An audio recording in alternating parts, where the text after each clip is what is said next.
Yeah, you shouldn't have to hold on to it. Okay. It should stay put where Okay. Cool. fuck's sake. All right. The other problem with recording on a campus is that you can't drink.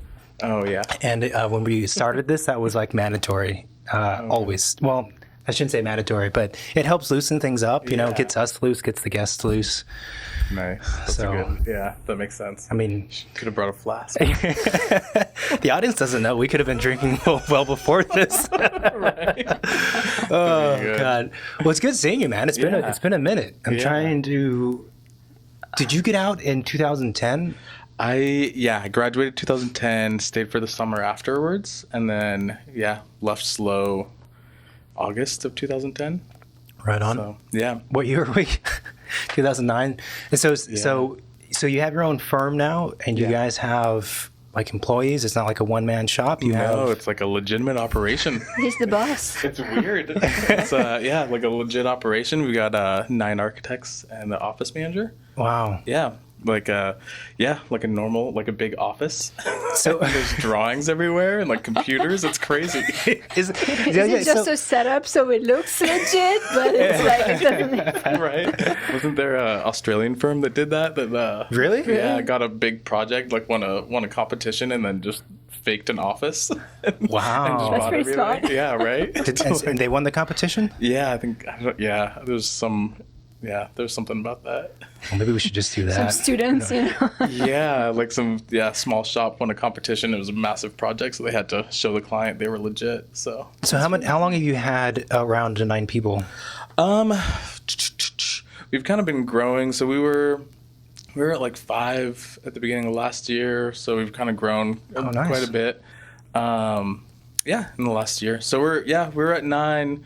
We've been fluctuating between 8 and 9 for basically this whole year.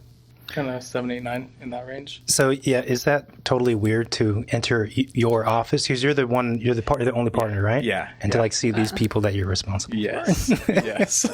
You're like, you're fired. No, I'm joking, you're not fired. No, that would freak people out. That'd be so.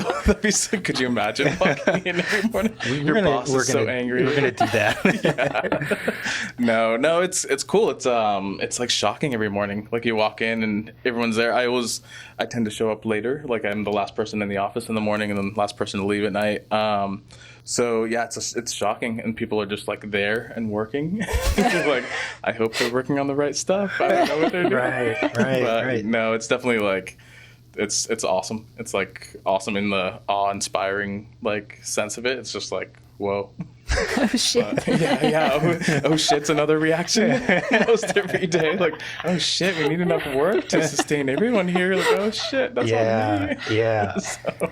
But no, it's cool. It's a lot of fun. It's a lot of fun. I get to do like a lot of different stuff. So like probably 60-75% of my time is architecture and just like looking at drawings, reviewing stuff, meeting with staff, meeting with clients, etc. And then probably like 30% is just like business and accounting and looking at invoices and doing insurances and buying software and all that fun stuff. Right. Yeah. So let me see if we can get rid of that buzzing noise. Yeah, I was going to ask. Sorry, No, I was going to ask. So how did it all happen? Did you know from like a long time ago that you wanted to have your own practice? Yeah, I think so. I mean, so my dad's always been small business owner, so it was always, that's always been kind of around. I'm also a pretty shitty employee. Like I'm just not like I show up whenever I want. Like I'm just like so that was part of like I can't I just don't do well with like authority figures or like people telling me what to do. It's not. Sounds familiar. It just doesn't work. So I worked at a firm in Santa Monica, KFA, for 5 years after school. Did a quick couple months in San Diego right after school, but after like toiling for finding a job, but and then worked with them for 5 years, and it was great. Like they're a great employer. In 2014, I bought a house and gutted it and remodeled it, and that was a lot of work, a lot of effort, and at the end, kind of made more money with that, like one thing. And it was less time and effort than architecture. Right, so you flipped it. Yeah, I didn't flip it. I still live there. Oh. I didn't sell it, but like the value went up to a point where it was like, I made twice as much in 6 months as I did at a firm, which is kind of part of the mindset of like why I wanted to leave and kind of, develop value on my own instead of as an employee. And the timing was just right. So we had a client I was working with at KFA. They had a couple smaller projects. I talked to kind of higher ups at KFA, and they're like, we don't really want to do these because that was like 14, 15. That's when like housing really started to pick up, and it's kind of been sustained since then. So I talked to the client and was like, if I start on my own, would you guys give me these projects? And they're like, yes, definitely. So that's kind of how we started. Wow. Yeah, and it was great. And they're still our biggest client, so we've kept them happy for the most part. And then, and started in the garage. So built out, had a detached garage at my place. And actually in the garage, not just legitimately in the garage. Had a detached garage and, put up some drywall and put in some carpet and called it an office. Put in a couple computers and... How was commute? Wonderful. It was like a 4-second commute from my room to the garage. Got pretty, what's the word when you're stuck on an island?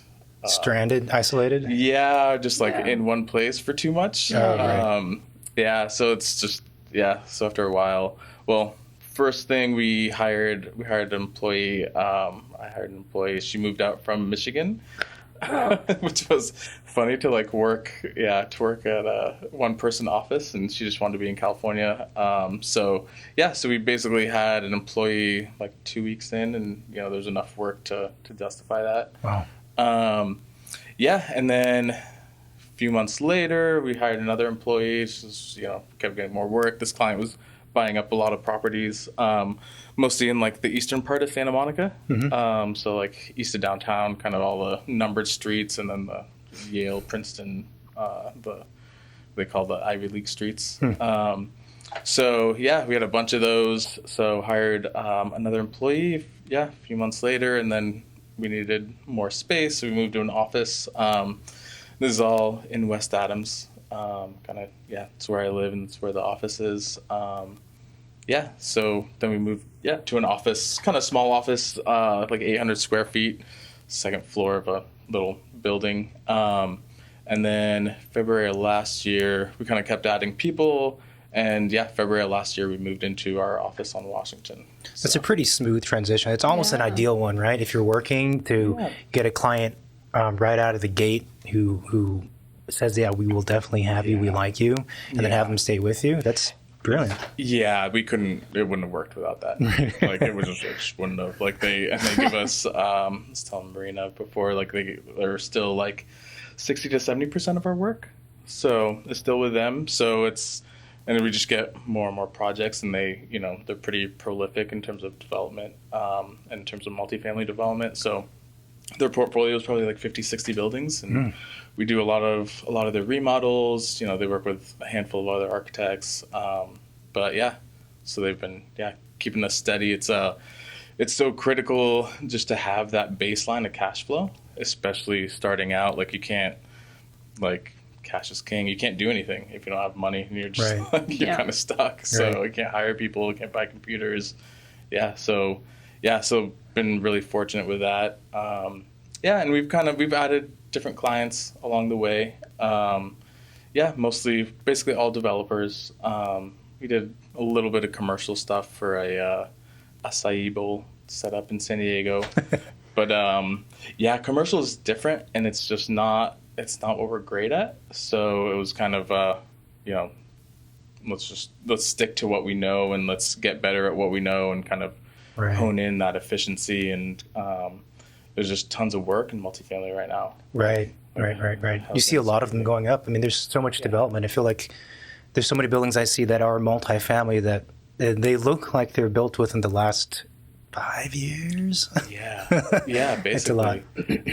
From the recession, no one was building for 5-6 years. Everything just stopped, cash flow stopped, lending stopped, and but population growth didn't, and people moving into cities didn't. So that's how we're in this shortage now. Like, we have tons and tons of people, not enough houses. Housing is ridiculously expensive in Southern California, Northern California, really any metro area in the U.S. Housing is ridiculously priced. So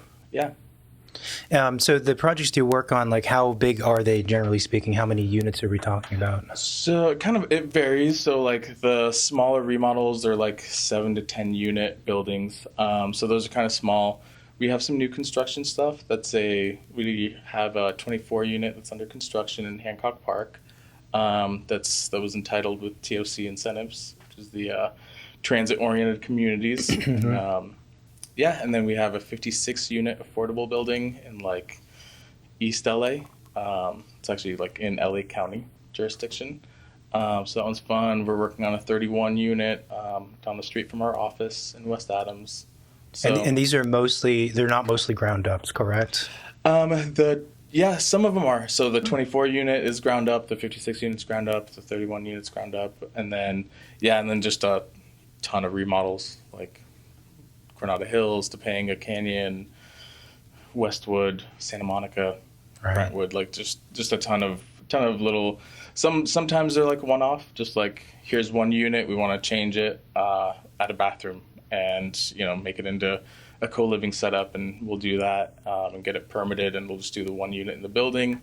Other times we'll kind of do a handful of units, and then they'll get done and they'll go well in terms of the rents they're getting, and so we'll do the whole building. And so that's then all of a sudden it turns into an 80 unit remodel or a 60 unit remodel, and like 6 months ago we just started with like 4. now there's 80, and you gotta coordinate. If you're doing one unit in a building, your electrical loads are probably fine. If you're doing all 80, they're probably not. Right. So there's kind of a lot of it quickly gets technical in terms of like building systems and getting things to function right. So, well, I want to hear more on that, but I also want to ask you, going from the garage to 5 people, then to 9 people, and et cetera, have there been any like growing pains? Oh yeah. Yeah, I mean, I'm trying to think of something specific, but yeah, I mean, definitely growing pains. It's and more so like socially and culture, like office culture is very different with a 5-person firm or 2-person firm than a 9-person firm. Like, when it was 4 of us or 5 of us, I was directly involved with everyone, with every staff, and directly involved with them on a regular basis. I'm still directly involved with every staff, but like my time is spread more, for less time for each employee. And so it just changes the culture. So like, it's kind of like my direct influence on the office culture, it gets diluted with more people. And it's kind of, or like, and then you have, just office management, and we had to, brought on an office manager at some point to do our accounting and invoicing, because that was just taking up way too much time. And so many growing pains. We we do all of our work on Revit. So oh, nice. Yeah. So, and it was that's the software I knew out of KFA, and it's just easy, and really efficient and all the good stuff with BIM.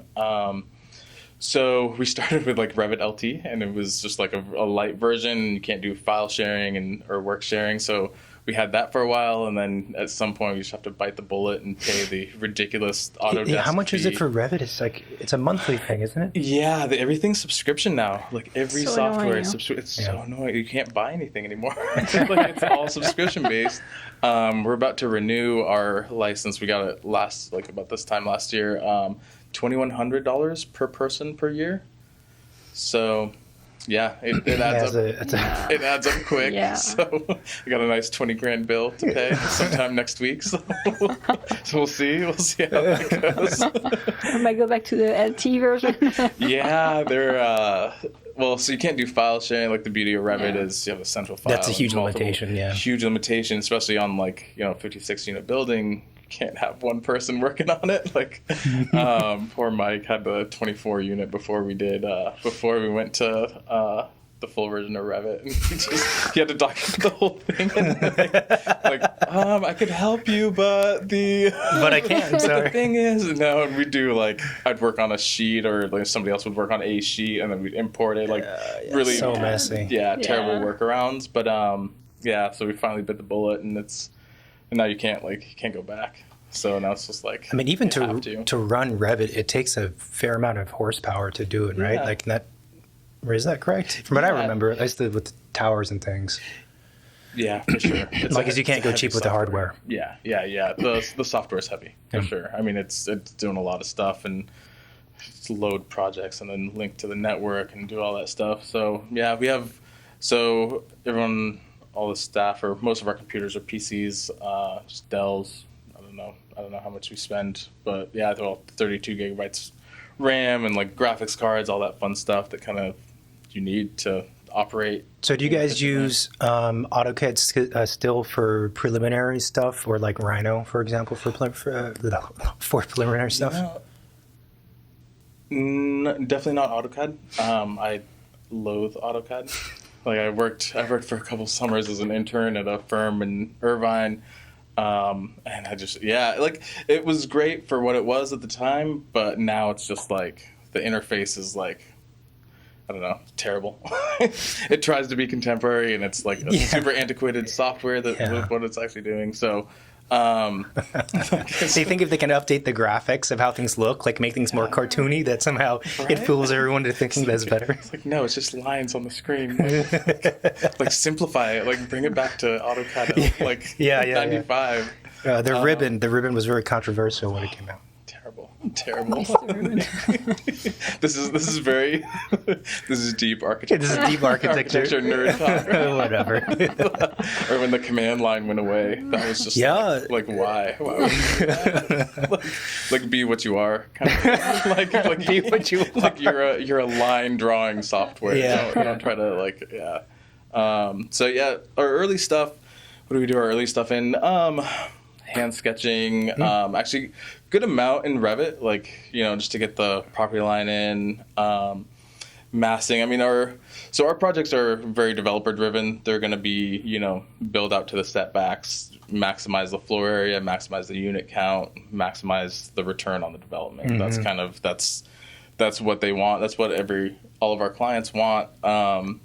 So even doing it in Revit kind of makes sense, because you can you set your property line, set your setbacks, you start looking at the massing.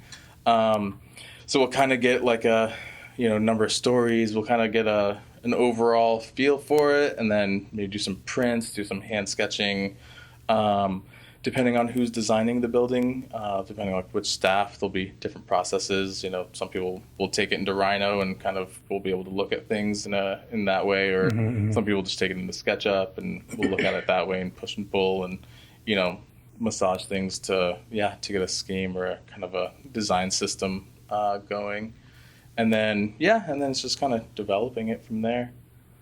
Yeah, most of the places I worked at, well, actually, it was a pretty good mix of places using just AutoCAD and, Rhino, SketchUp, or whatever, and some used Revit, and it's kind of like once you use a BIM program, if you're proficient in it, you kind of realize that doing it the other way is so sloppy and messy.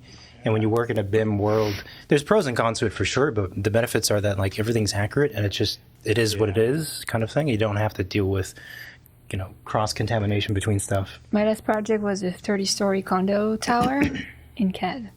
Oh my God. No. You have to make a revision on the RCP. Well, you got 30 RCPs, you need to go and change stuff. And it's like, why are we doing this to ourselves? Really, That's brutal. That's hand drawing it might be faster. Well, apparently it might be faster. The project started right when the office started switching to Revit, so that project didn't make the cut. But I'm like, it's such a that's a big project for sure. The KFA used to use not ArchiCAD, but this Mac-based drafting software that was just it was basically like hand drawing on a sheet. You just did it on a computer, and you had to scale yourself. And we any of these old projects, you'd ask one of the older people can you do it? Can you like send us a drawing of this? He's like, shit, man, no. No, I just can't. Like, it's just not gonna happen. Like, so how do I get a PDF of this? You just can't. don't. You just can't. I'm sure they're not used to seeing that in an email. No.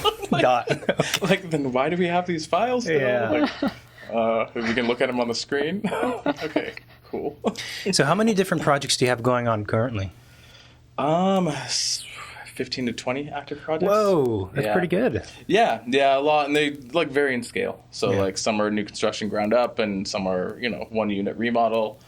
Got a couple of ADUs we're working on, a UDU, unpermitted dwelling unit we're working on. Just a bunch of stuff.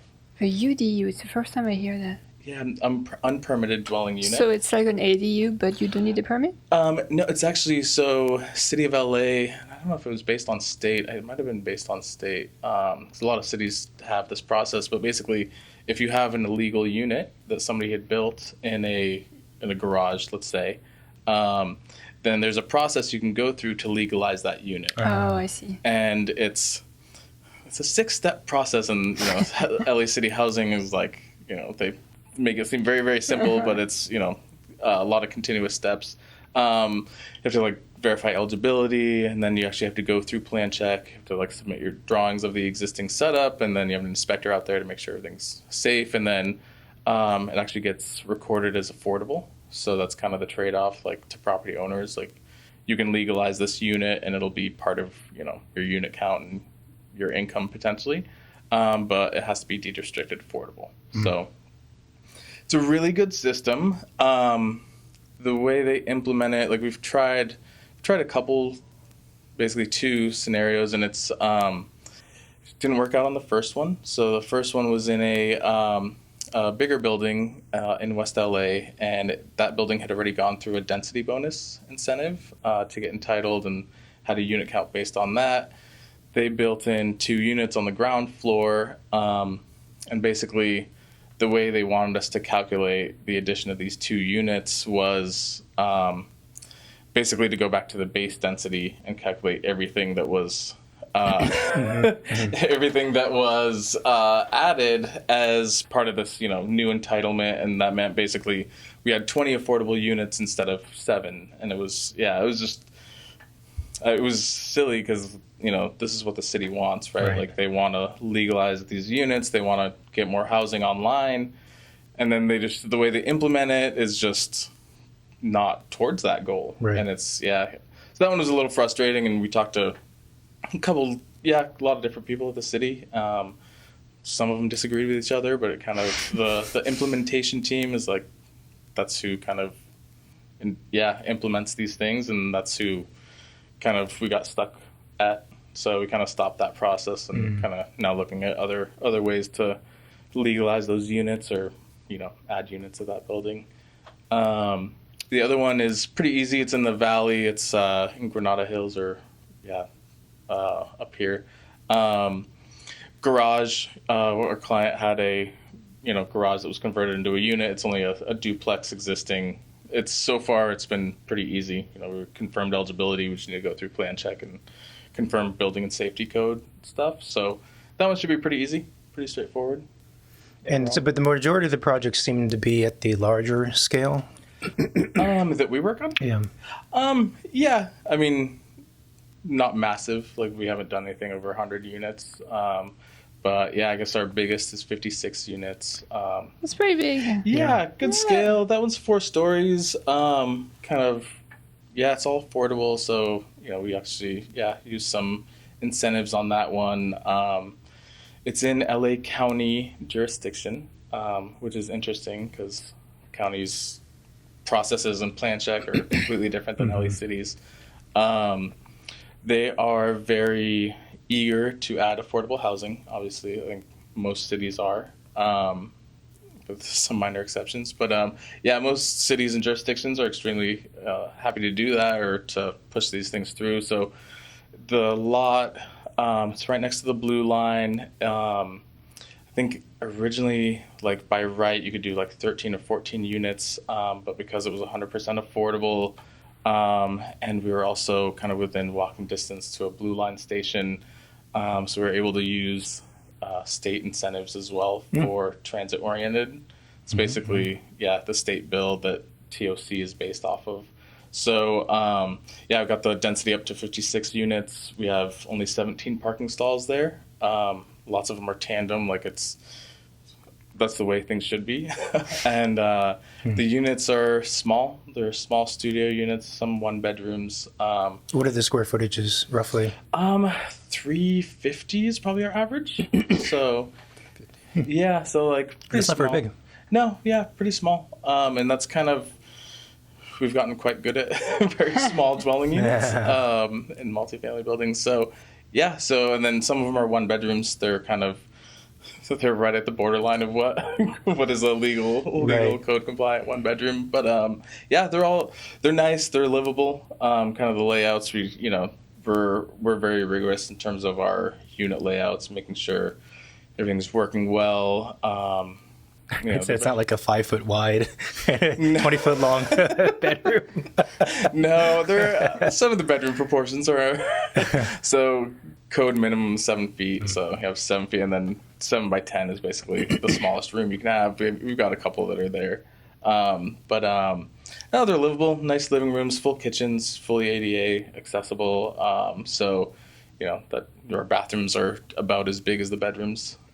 Which is fun. And that one's exciting. Our client is a lady who used to work for Skid Row Housing Trust. Who's a pretty prolific affordable housing developer, kind of in and around downtown LA. But she is basically we're building this building without any government, without any government money up front. So there's ways you can get tax credit money. There's affordable housing financing is a very deep and interesting topic, but I don't know that much about it. So there's all sorts of ways you can get money through grants and things like that to build affordable housing. She's basically doing it with private capital, so with a fairly traditional bank loan and some angel investor equity money.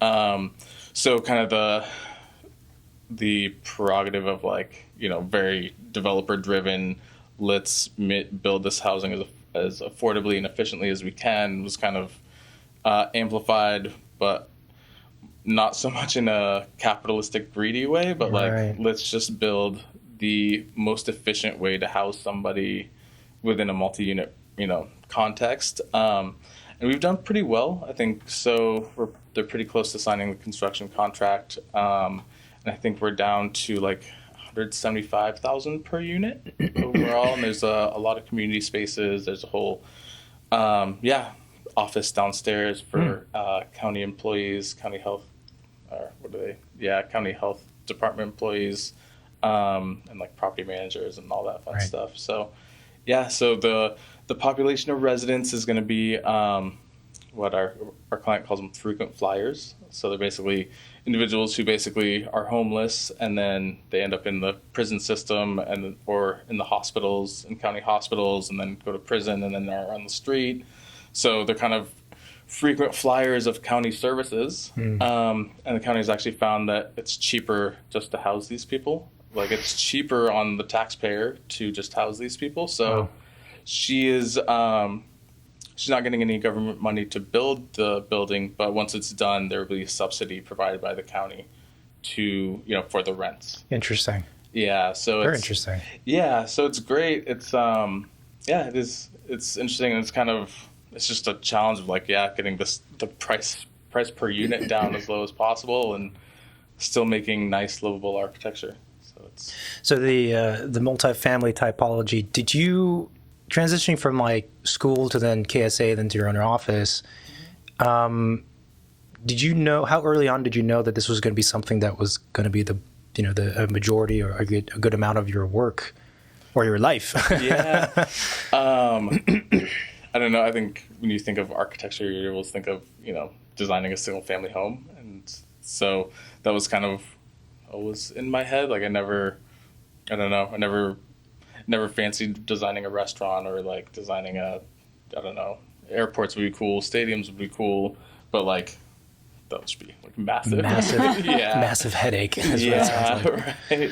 So I mean, so there was always an interest, but at the same time, just kind of fell into it. Like it kind of, there was in 2011 there weren't that many jobs, so basically. The first person to send an offer, it was yes, and luckily it was at a great firm in Santa Monica, and they so they did housing. It's mostly what I've worked on, and multifamily housing and infill type development. So, which is interesting because you work on stuff that's in a city, and it's has an impact on day-to-day people and all that stuff. So. Yeah, and it seems like that type of building is really relevant and important for Los Angeles right now, right? Yeah, and as it grows, I don't know how the zoning laws are evolving or going to change, but the densification of LA is a topic that gets tossed around a lot. Yeah, it has to happen. I think for LA to survive, I think it has to. We have to densify. We can't continue to. Well, going outwards is just. I don't know. It's not the quality of life people want anymore, right? Right. Like, we're in this generation where we're getting into familyhood and into all that fun stuff, and we don't want to live in suburbs. I mean, maybe I might be speaking for myself, but No, I think it's a common sentiment amongst people that are, I guess, millennials or around there. Yeah. Because I think the suburbs have attached with it a lot of negatives. And wastefulness that I think this generation is more in tune with, as opposed to previous ones. Yeah, for sure, as opposed to previous ones. Definitely. Yeah, no, it's definitely true, and I think I mean we have to we're in such a housing shortage, in the state. We have so many issues that are just we have a lot of people here, so that's just we just have a shortage of housing. I mean, we lost.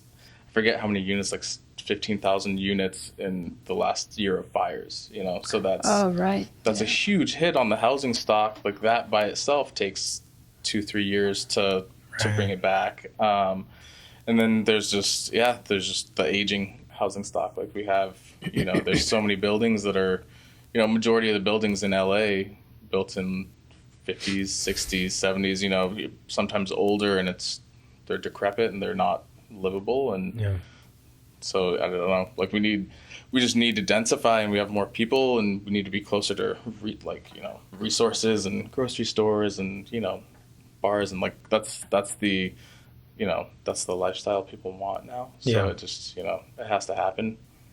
So. What are some of the challenges you have? Excuse me.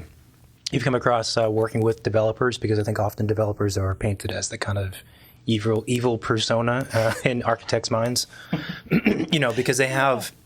But I mean, on the flip side, it's like, well, if it was your money, you'd probably feel the same way about it, as what I mean. Yeah, I mean, there's different. Every individual is different. Every client's very different. You can't paste the same, what one person's going to like in terms of their developments and what the other versus, what somebody else is going to like. I mean, I think it's easy to vilify developers and, because there are greedy developers out there, right? There's people who are going to raise rents 1,000% overnight because they want to get everyone out of their building, you know? And so it's easy to vilify the property owner, but, I mean, the developers we work with aren't, obviously the bottom line matters, but they want a good product. They want a good house for people to live in, and that is their product. That's their business. That's, what they provide.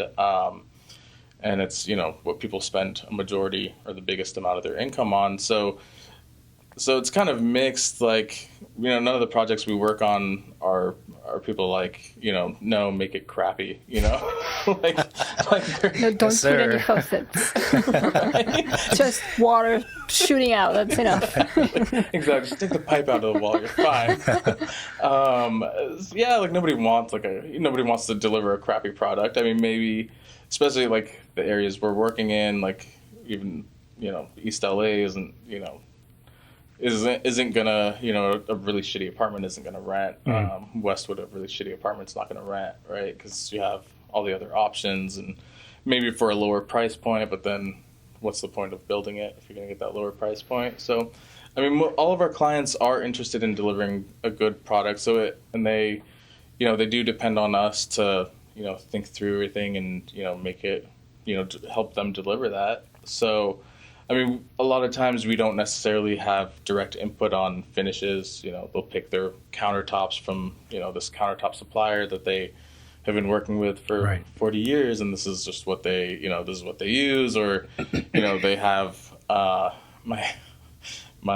one that always gets messed up is the color of cabinets versus the color of flooring. Developers never get it right, which is funny. Like, and actually, our main client is good. They have an interior designer in house, and they think about these things and they look at them. But some of the times you're just like just go with white. Like, if you don't know, because it's true. Yeah. Why are you trying? Yeah. So it's interesting. It's a challenge. I mean.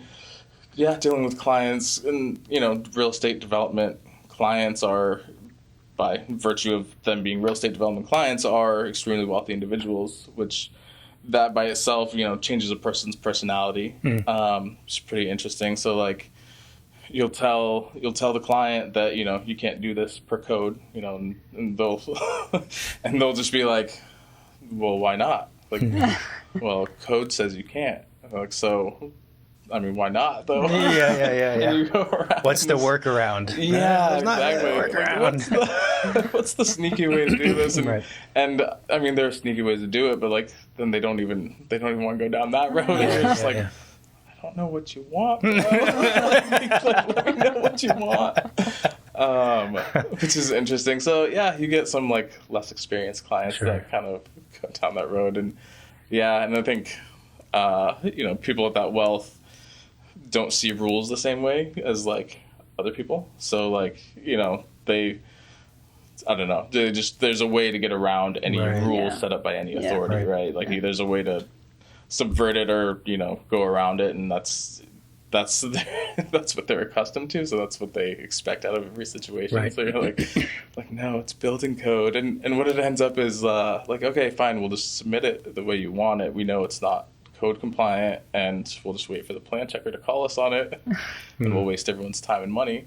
But that's kind of, I don't know, that's like the only way to appease them at a certain point without like, I hope this client doesn't listen to this. Well, no, it happens quite often, and but it also, as you said, has to do with experience. If you're a developer or a client, you've been through it a couple times, you're just not going to bother because it's just a waste of time. Yeah, exactly. Do you ever feel, though, that with these kinds of projects, because you're working on you're always conscious of the budget, and you're trying to maximize things, that you're restricted in terms of design? You don't have as much flexibility as you'd want, or how do you deal with that kind of challenge? No, of course, that's a limiting. I mean, we all want to do cool stuff, right, and cool shapes and builds, large sculptural type buildings. So yeah, we're very limited by setbacks and these very specific development parameters, and we have to maximize it. But I think within that there is a lot of creativity. Like you can do, and you can create really nice spaces within this kind of very systematic approach to kind of development of a residential building.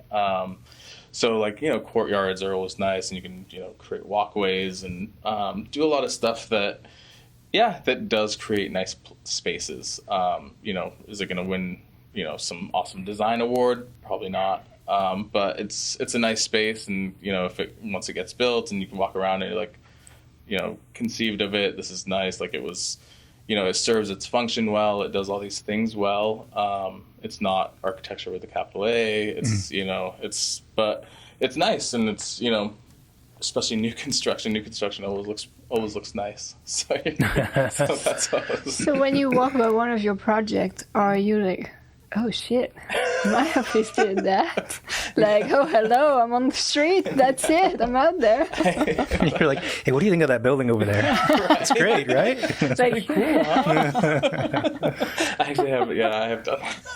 I've done that with friends where we walk around. We were like at a bar in Culver City, and I'd worked on a building nearby. We did walk around and be like, yeah, it's pretty neat. But like when I walk around it, I see like the mistakes and the shitty things. Like we did a integral color CMU on one building, and it's just not the right color. It just wasn't it. And so you just don't look when you walk. Anytime I see pictures or drive past, I'm like, oh, really fucked that one up. Like really, like should have gotten samples. Like, oh, should have insisted on integral color concrete or something. But it's humbling. You're like, cool. Like that's pretty tight. We helped make that a reality, and it's I mean that's kind of the joy of being an architect, right? Like you can help create buildings, and that's kind of that's it, and resolve all the issues that come up, and go through all the insanity, and make it real. So I mean, I suppose trying to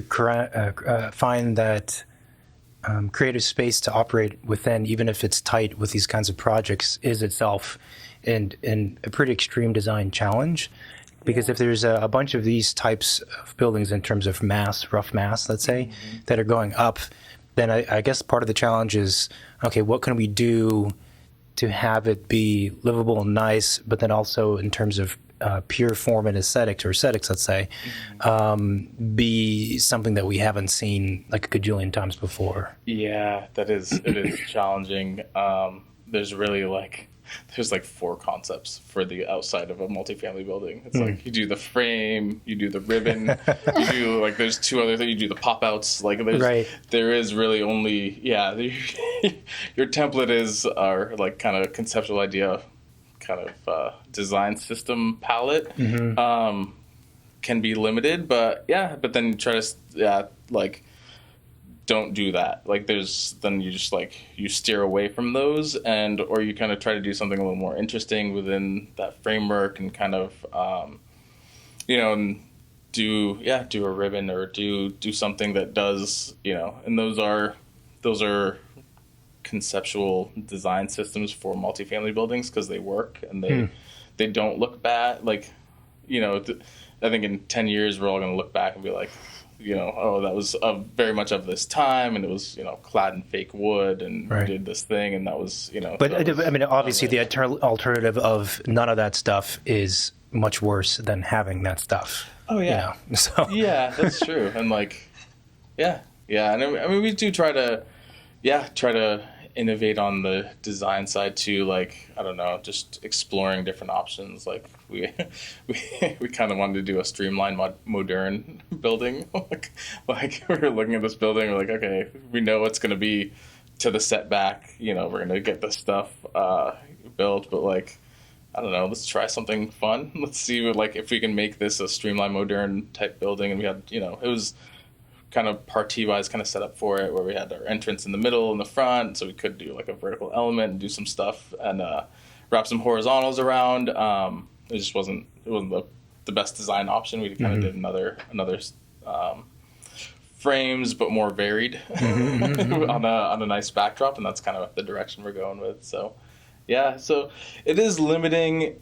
I wouldn't call it frustrating, because like really the design part of it, like 5%, like the exterior design part of what we do, 5-10% maybe. And the rest of it is toward documenting, permitting, resolving the building, coordinating with structural, getting your mechanical systems to work, soffitting, figuring out your soffits, figuring these things out so that the construction goes smoothly.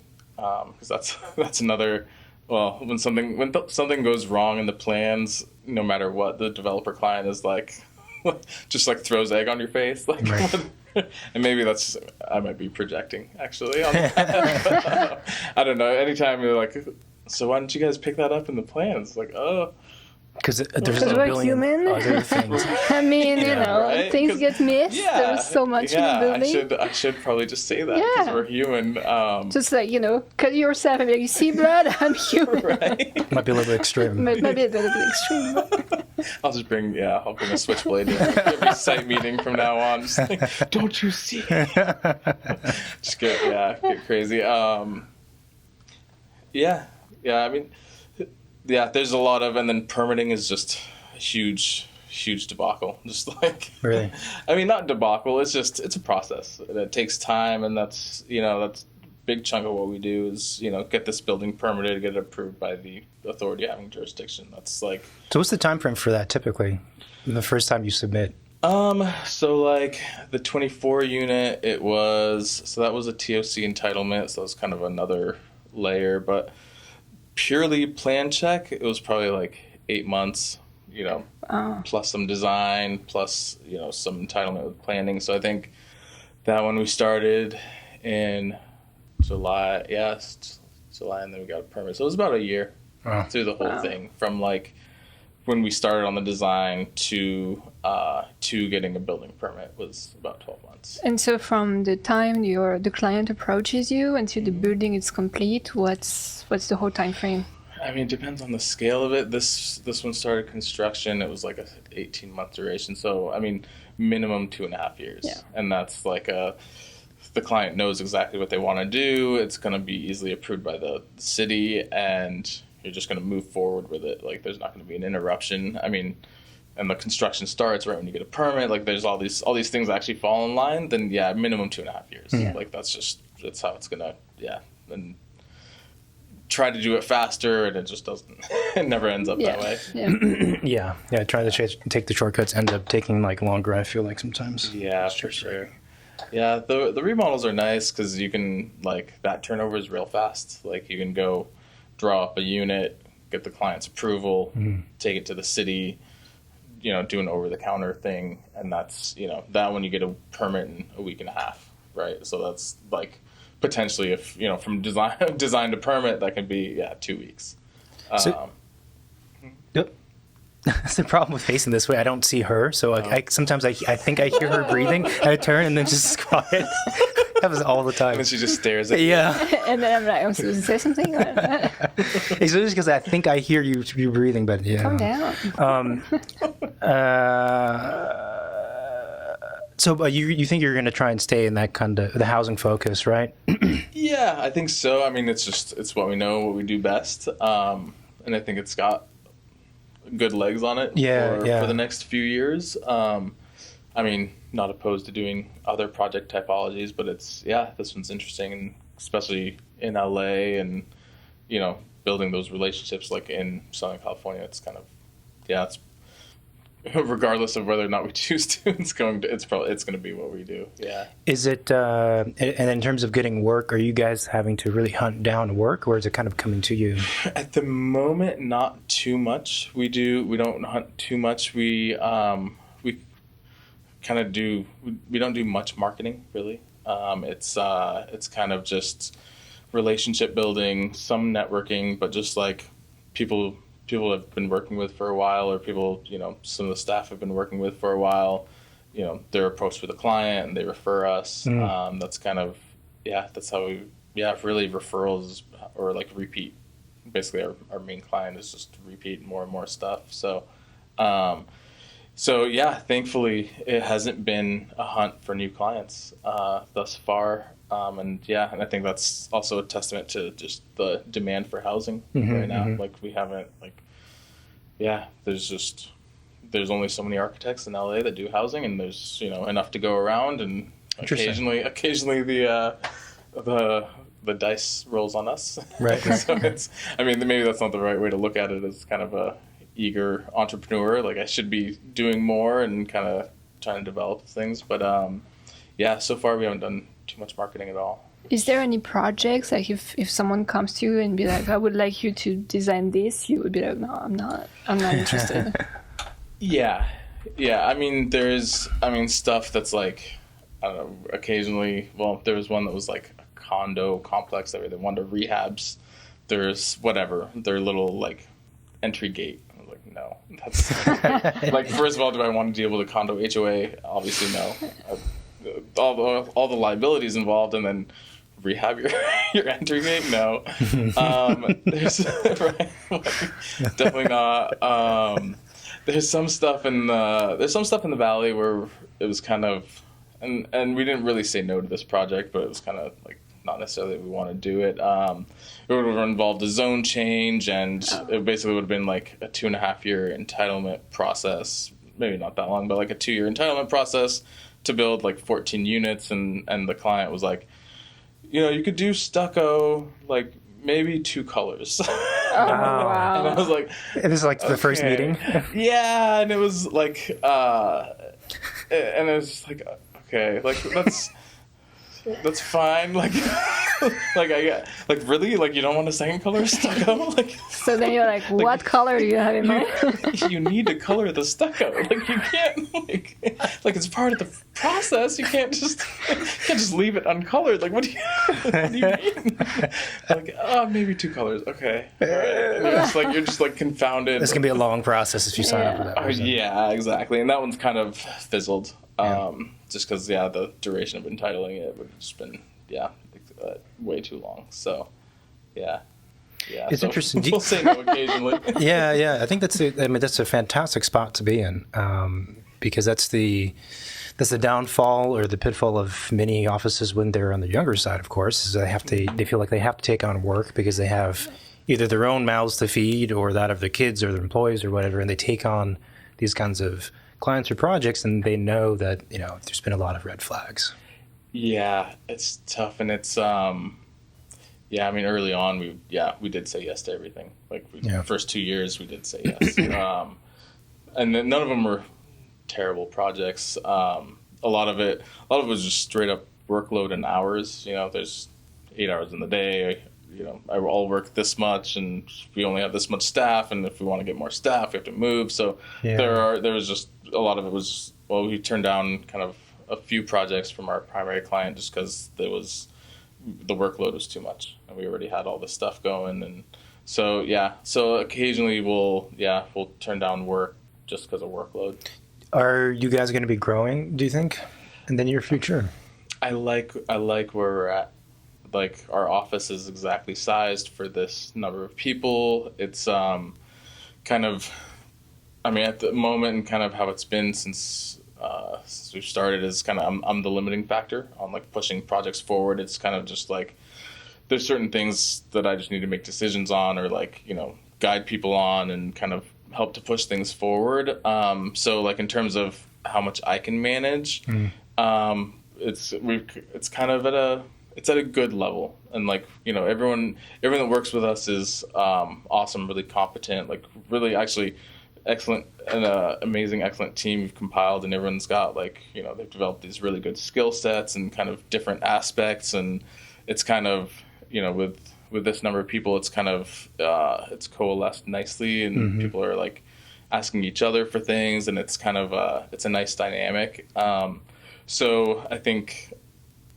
Potentially, if there are some of these, like we've got a couple of projects that are kind of bigger, that are pipeline, that are like who knows when they're going to start. So maybe if one of those started and they wanted us to go really fast, we'd scale up a little bit. But in terms of just kind of growing to grow, we don't. Yeah, I don't see. There's no benefit to it. Like we've got plenty to do, and and then that's another mouth to feed, and another.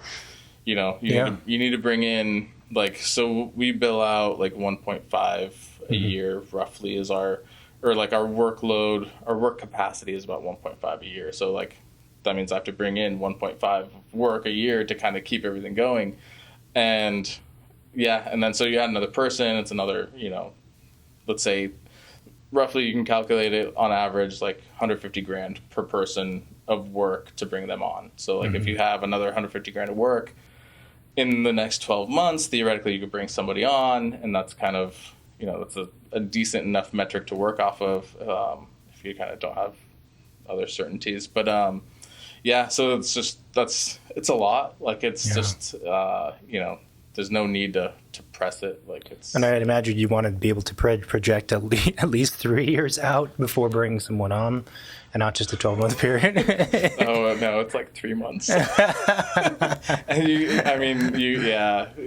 business, as a business owner, you have to take risks, and you have to kind of hope for the best and have lots of blind confidence in your ability to bring in work. So, about a 3-month timeline. Like if we have enough work over the next 3 months to bring somebody on, then we will, because that work needs to get done within the next 3 months. Right. And thankfully, it's happened such that we get more work to kind of fill in after that 3 months is over, and kind of, it's kind of all worked out, thankfully, knock on wood. Yeah, no, that's great. It's great. I mean, I was at a number of different offices, big and small, and one of them, they had when I joined, I think they were at maybe 12 people, maybe 11, something like that.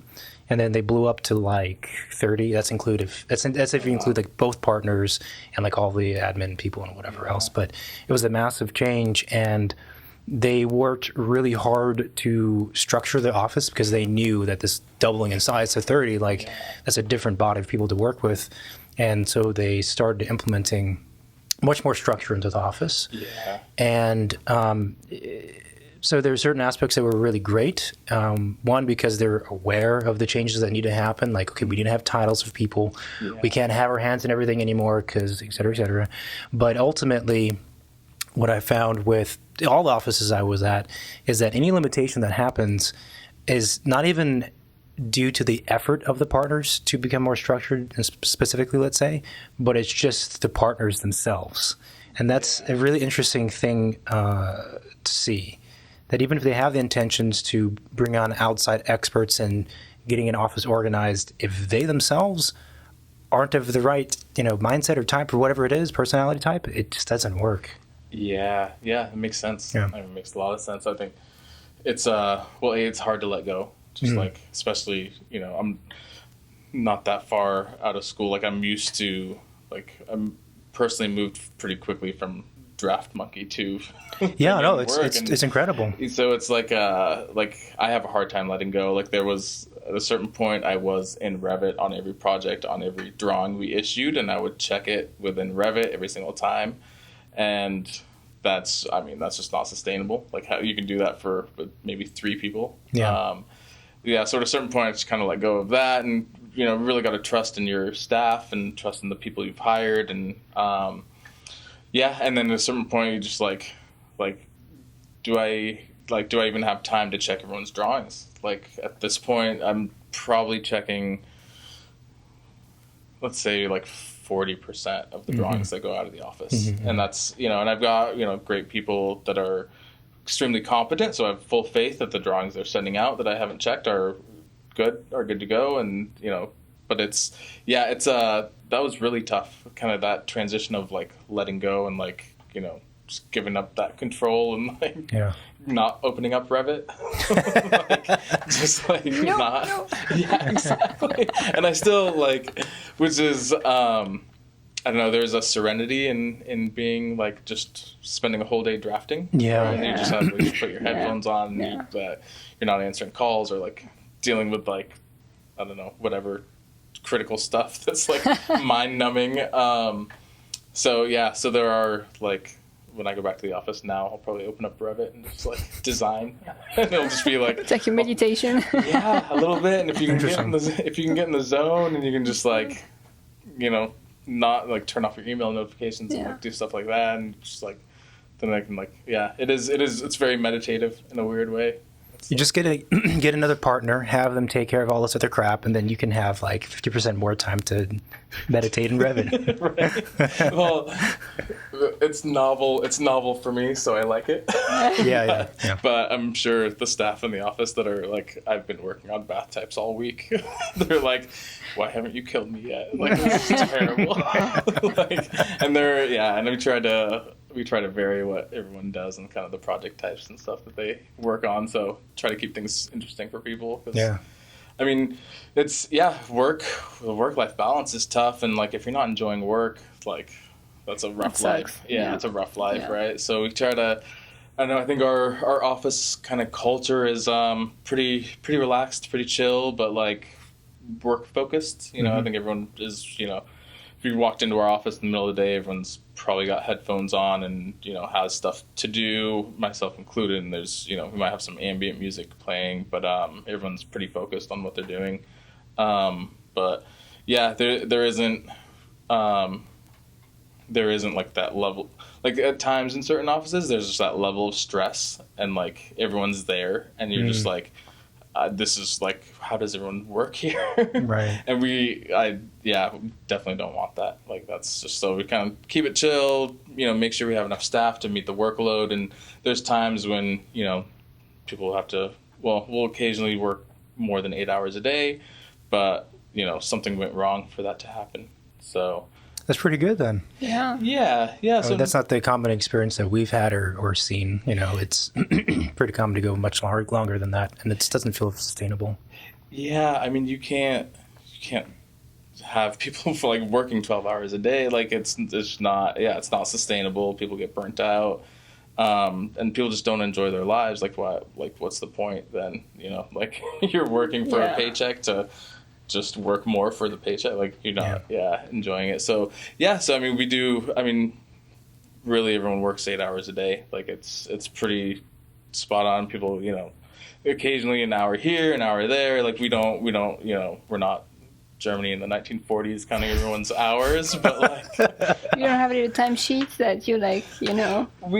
do by the door punch cards. Lunch break. Oh, you took 5 minutes You like a more. whistle. No. Steam whistle.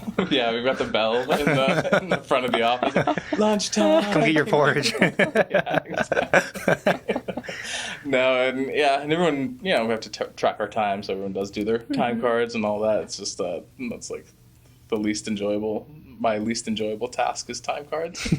This is why I was such a terrible employee. I just hate doing my time cards. And I actually love doing it. No, what? Oh my god. You love doing a time card? Yeah, For and I what keep reason? track for like every task I do. I had to keep track the time, so I could basically track back when I did what. Oh man. Yeah.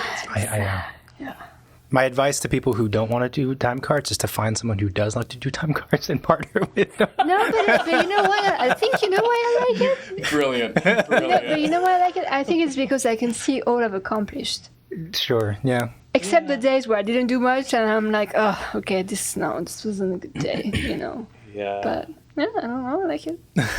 Just hate it's so tedious. It's my own fault. Like if I just did them every day, it'd be totally fine. Well, But, and like, when I you're the wait. boss too, like the list of all the tasks you've been doing extends, right? When you're just Yeah. working on 1 or 2 projects, it's fairly easy to keep track of it. Yeah, that's a good point. But yeah, I just leave it for like a month later, and then this is my process for time cards. I just look in my sent folder, Yeah, that's not a bad way. and I just like, oh, that's what I did. Yeah. Maybe for an hour. Okay, well, it starts to devolve. Yeah.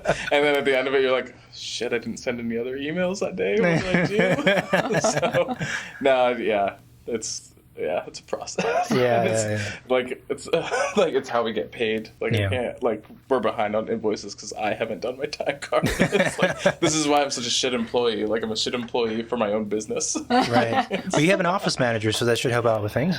Yeah, they do the invoicing. He does the invoicing and a lot of stuff, and we're kind of training him to do some more like expediting city submittal type work, which is interesting for a non-architect. Like just want to explain things to him, and he's quick. Our office is really young, so like I'm 32, and we just hired. That's older than me, but basically everyone's 30 and younger. Like it's a lot of young folks. So it's actually fun because I didn't realize I'd enjoy kind of like teaching all this stuff to somebody, or like processes and like these things, but it's a lot of fun, and like especially when people pick it up and then they start doing it without being told, and then they're basically self-sufficient, and you're just like, this is the holy grail. Right, This is perfect. So yeah. And your typical clients are about the same range of age, or are they older? Varies, a little bit older. Typically, I think and then some have like employees that work for them. So like the people we deal with, one of our clients is very young. There's 2 guys. They're probably in their early 30s. And then usually older. Like our other client, actually the affordable developer, she's also very young. She's actually our age, which is cool. That's crazy.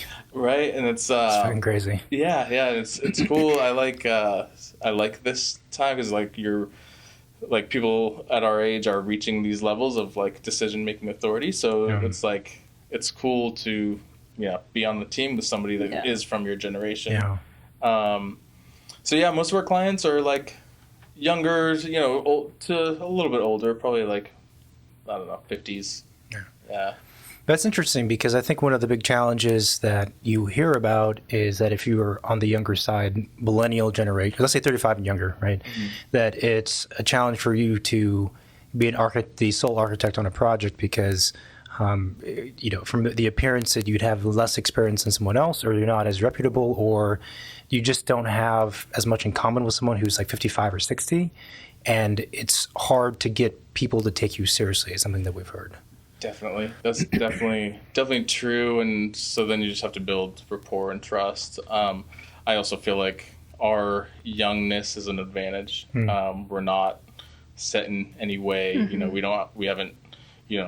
We've done multifamily buildings, but we don't have a template for a 1-bedroom unit type. We don't have a template for, what this building on this zone that's this size is supposed to look like. So we have very much like a beginner's thinking of like, we approach every project like, uniquely. So it's not, we're not stuck in this. We don't have set ways and of doing things. And it also, we're designing for people very much like us. So I think that's an advantage as well. Like, people that are renting in multi-unit buildings are young professionals. So it's very much us. And it's kind of like, well, what would we like? What, kind of what technology are we looking for kind of thing. So, with developers, it just gets to like, oh, put a USB plug in there.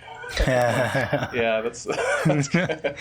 But so it's definitely there is it's an uphill battle, kind of building that trust and rapport with a new client. But yeah, I also find it to be an advantage because it's advantage, and also I feel like. Maybe it also depends on the kind of game you're playing or the kind of person you are, or the persona that you're putting out there. So if you are on the younger side and you're professing all the time and you're claiming to be this, that might not work out so well. But if you come kind of with more open arms and saying like, let's just acknowledge like how old I am, how old you are, this is what I know, and then we can figure it out, or I will try hard to figure it out. Then it probably works out better.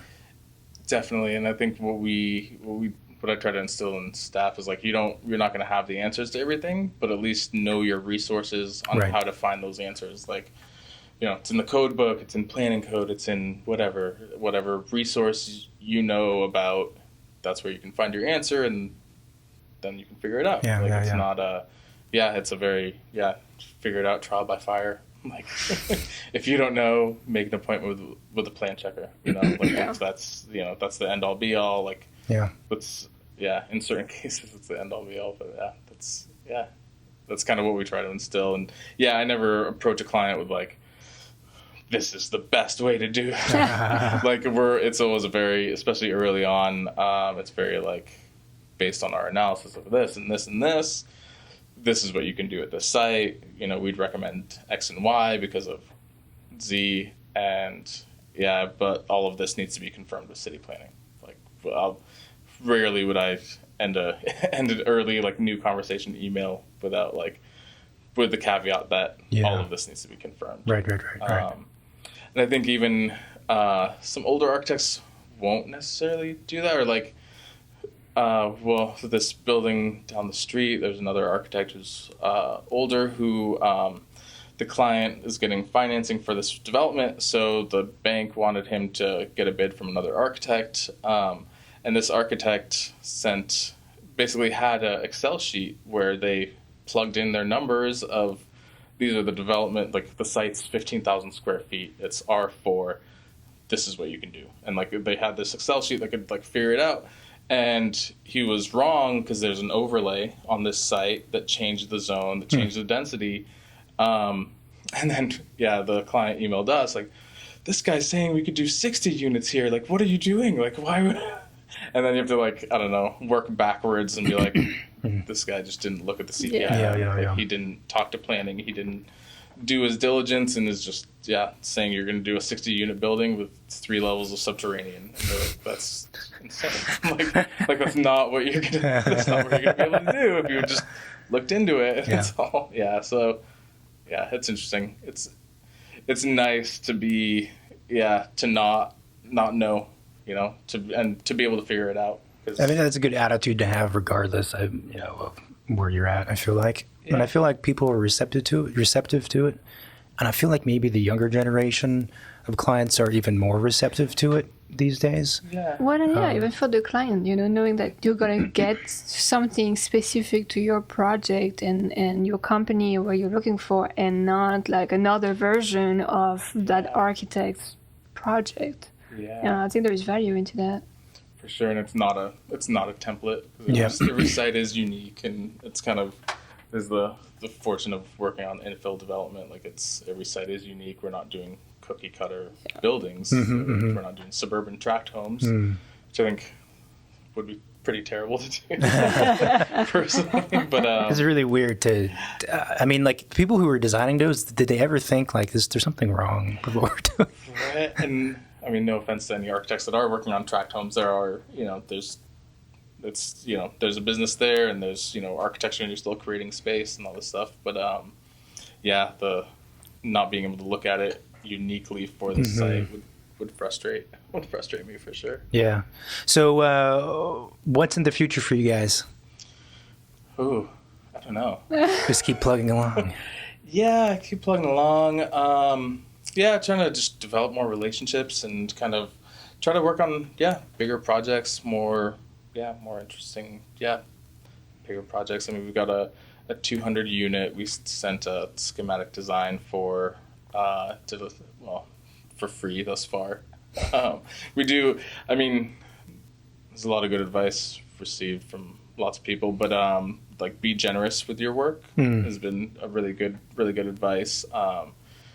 So we do a decent amount of free work for, any new client. Like we'll do a zoning analysis without, charging them once we start putting pen to paper, that's when like, all right, we start getting paid. Right. And even then it's like, let's see how this goes kind of thing.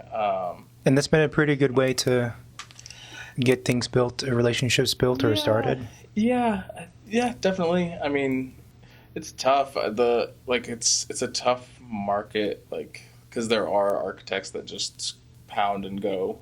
They're and they'll undercut you on the price every time. We're not doing that. That's not. We're not just gonna slam in our typical. We have plenty of typical details that we do throw in, but we're not just gonna.